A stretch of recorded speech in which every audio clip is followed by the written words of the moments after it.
Hello नमस्कार जय हिंद दोस्तों, कैसे हो आप सब लोग। उम्मीद करता हूँ सब बढ़िया होंगे। तो एम के फौजी के इस यूट्यूब चैनल पर आप सभी का स्वागत हो दोस्तों।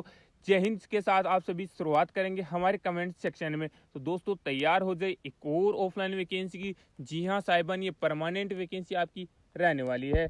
बात करेंगे इसमें दोस्तों, आपको फ्री ऑफ कॉस्ट में फॉर्म प्रोवाइड करने वालों हमारे व्हाट्सएप ग्रुप में। इसके अलावा इस वीडियो के अंतर्गत आपको मैं फॉर्म भर के बताऊंगा और दोस्तों आपको लिफाफा भी भर के बताने वाला हूं, तो कहीं भी नहीं जाएगा। इसके अंतर्गत दोस्तों कहां पे ये वैकेंसी आई है पहले आपको मैं क्लियर कर देता हूं। तो central poultry development organisation NR Chandigarh के अंतर्गत ये वैकेंसी आपकी आई है। यानी दोस्तों पशुपालन और डेयरी विभाग की ये वैकेंसी है। बात करें इसकी लास्ट डेट की, तो दोस्तों लास्ट डेट 5 मई 2024 आपका रहने वाला है। इसके अलावा दोस्तों सभी जातियों के लिए फॉर्म है, यानी दोस्तों ऑल ओवर इंडिया कैंडिडेट इसमें अप्लाई कर सकते हैं, चाहे मेल हो चाहे फीमेल हो।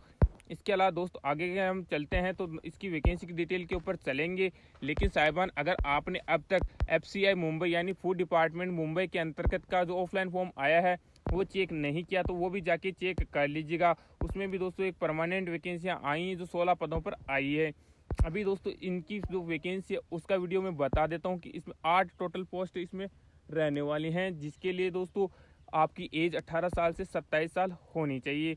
वेतन लगभग आपको 18,000 रुपये से लेकर 56,900 दिया जाने वाला है। इसके अंतर्गत योग्यता सिर्फ 10th पास आपसे मांगी जाएगी।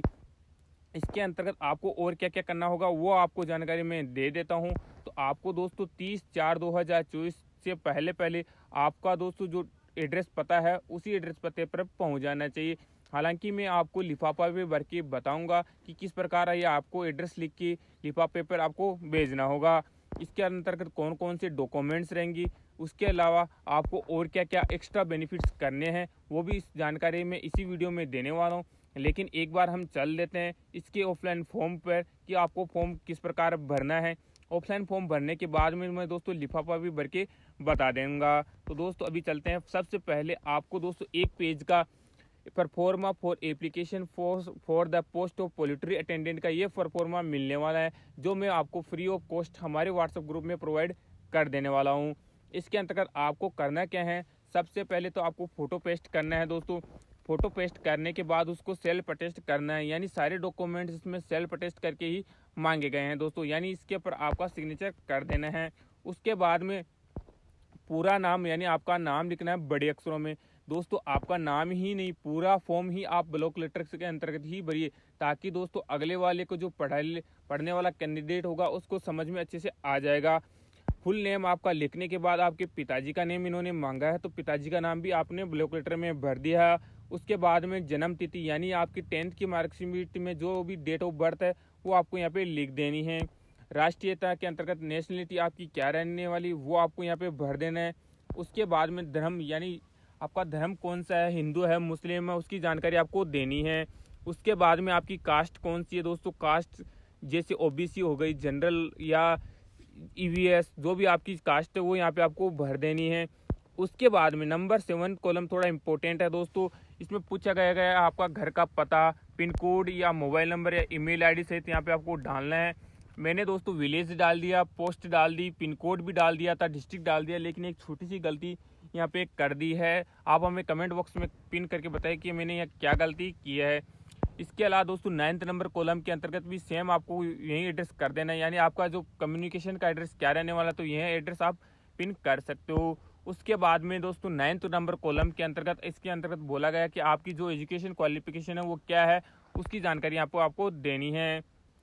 उसके बाद में दोस्तों क्या आप दिव्यांग है यानी डिसेबिलिटीज पर्सन हो तो यस कर देना है, अदरवाइज नो कर देना है।